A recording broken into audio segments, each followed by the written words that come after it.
All right, everybody, welcome back to our Tri-State Trends podcast. I'm trending with my man Caleb Coombes, who is now a Family First Life Hall of Fame producer, and we're still in September. He's got a lot left in the tank, but I wanted to take a moment, pump the brakes, and celebrate the 400 plus families that you helped so far, my guy. How you doing, man? I'm doing well. Thank you, bro. Appreciate you having me on.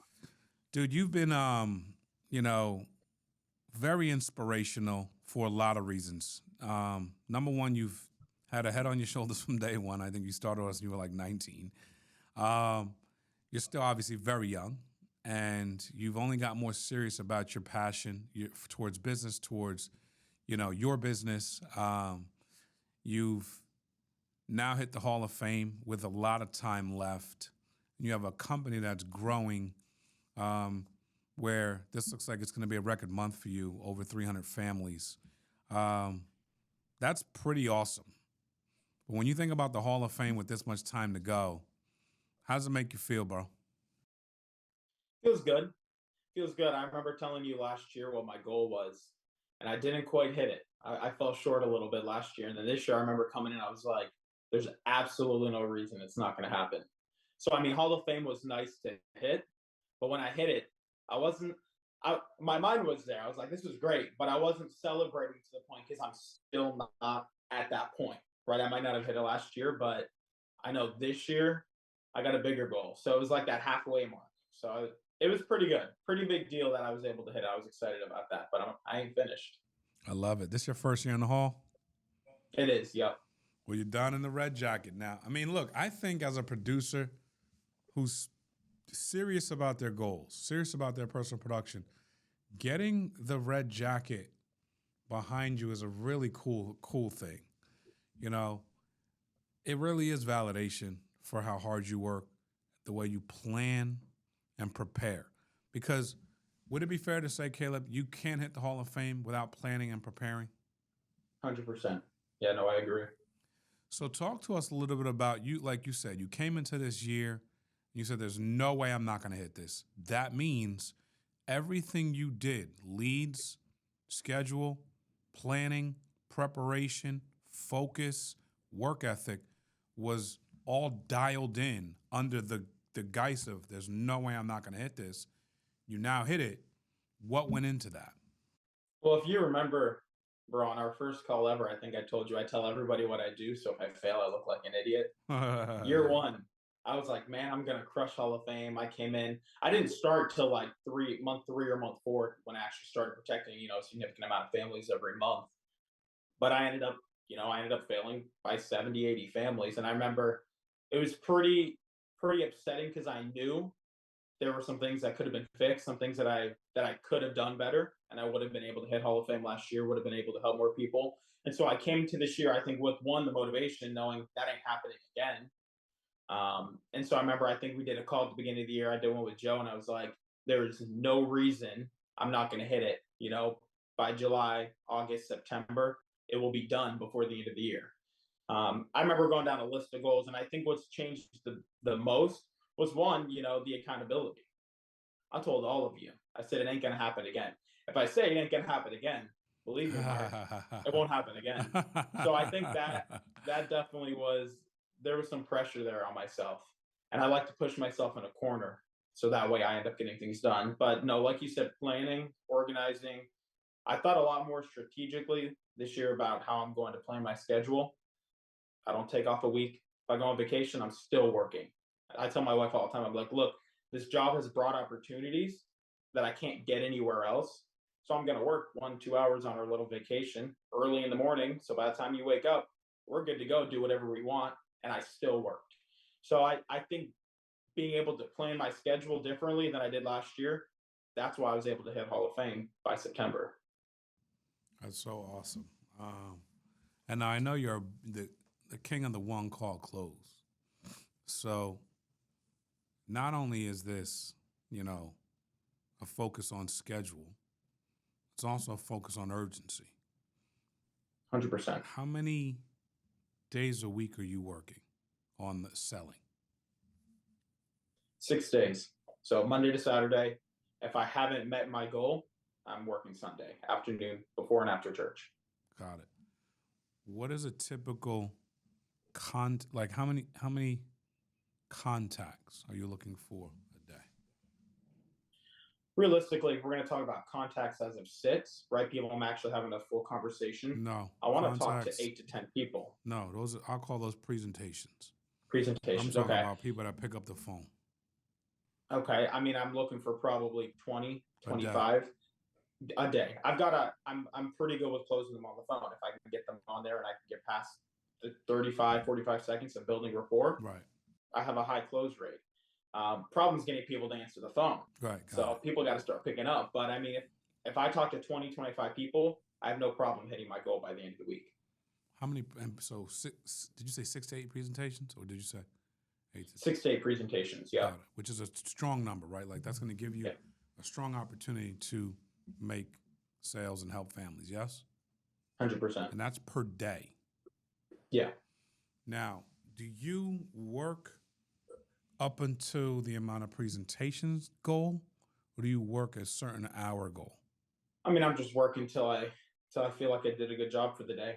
I know it's not the answer everyone looks for, but my goal is to do 6 families a day right now.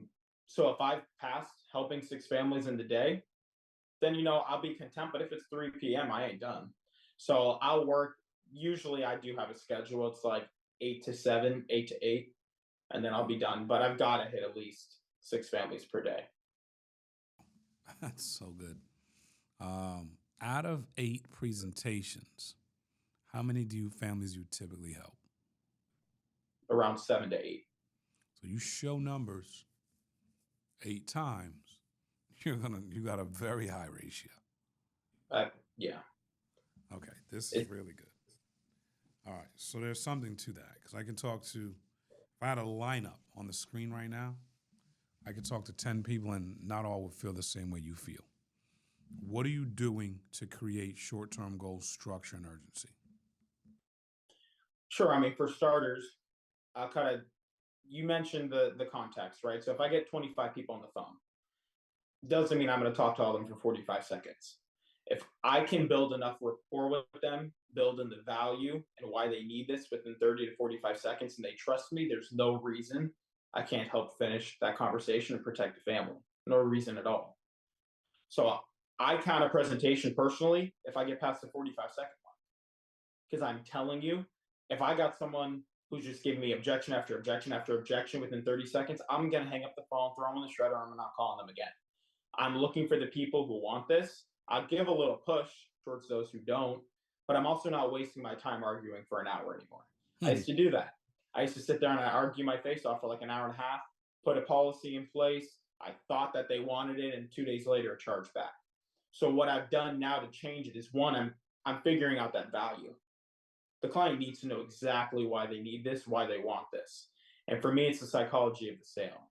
I want to get into the client's head, and I want to put in there the exact reason why they need it, place some doubt as to what they have, and that's what helps me get that conversation going. Okay. So you say the exact reason. How do you get to that? What are you doing? What's your line of questioning to get to the exact reason that they want it? Sure. So for me, like I said, the psychology of it. So what I'm looking for is obviously their beneficiary. I'm going to get in there. I'm calling primarily mortgage protection, right? And I'll do the same thing with final expense if I'm calling it.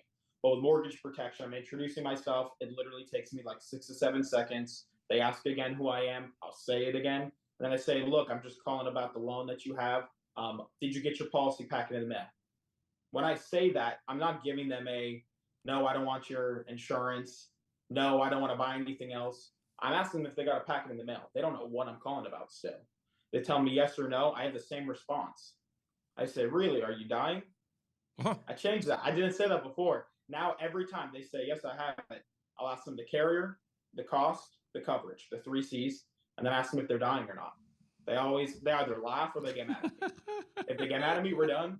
If they laugh, I'm like, well, you probably shouldn't be with that carrier. I'm not sure what that person ended up doing to you. Let's talk and figure out what you've got exactly. Make sure it's the right thing in place. That's the doubt. When you say, "Are you dying?" It's such a stupid question, but it places doubt. And people said, they're like, "Why is he questioning my health if I have this coverage all set?" So that's my line. That's how I get into the conversation. Are you dying? After that, it's the value. So if it's a loan, I say, okay, Mark, so you've got a $250,000 loan, right? Yeah. Okay, perfect. So if you die, who's your beneficiary getting the house? Your wife? Okay, great. So your wife's going to get the house, which means the loan's going to be in her name. Is that right? Okay, so your wife's going to get the $250,000 loan, right? Okay. Does she work? No. Okay, perfect. And then if you die and your wife gets the loan, we're going to give her the check for $250,000 to pay off the house, correct? Okay. It sounds repetitive, Mark, but the reason I'm doing that is psychology. I want to do negative, positive, negative, positive. So every time that you think of dying, now you think of your wife. Every time you think of your wife, you think of the loan she's going to get. Every time you think of the loan, now you're thinking of the check she's going to get to pay it off. And I've done enough questioning at the end of the conversations. I tested it for 2 or 3 months. I remember after I was finished with the clients, I'd say, look, what was the real reason you got this? Like, why did you feel the need to continue the conversation with me and actually set this up? Nice. And they said, well, I didn't want to die and leave my wife with the $250,000 loan. I didn't know that I could leave her a check for that much. Of course you can. Right. That's why I called you. Huh. And that's where the value of it comes in. And I know it's literally what everyone else does. Figure out the beneficiary. I'm just going about it a little differently. Because a lot of times you just have to get past the obstacles that are in the client's head. I love it. It's masterful. You couple the schedule, 8 to 7, 8 to 8, 6 days a week, and the intentionality and focus to work ethic. And now you have a Hall of Fame producer in the month of September. And that, to me, with room to go. When it's all said and done, Caleb, 2023, how do you want to finish the year? I would like to finish up. I'll say that. I would like to finish up with around 750 families helped. So I gotta bust my butt the next 2 months. Well, you and I both know you're capable of it. Where are you at right now year to date? How many families helped? I'm just around 450. I love it, man. Well, listen, congratulations on a huge year. Appreciate it, bro. You're just getting started. I know you have huge aspirations across the board, helping agents do what you just did. Congratulations, brother. Welcome to the Hall of Fame. Thank you, man. Awesome, bro. Appreciate it. God bless you guys. Tri-State Trending. Caleb Coombes. Peace, bro.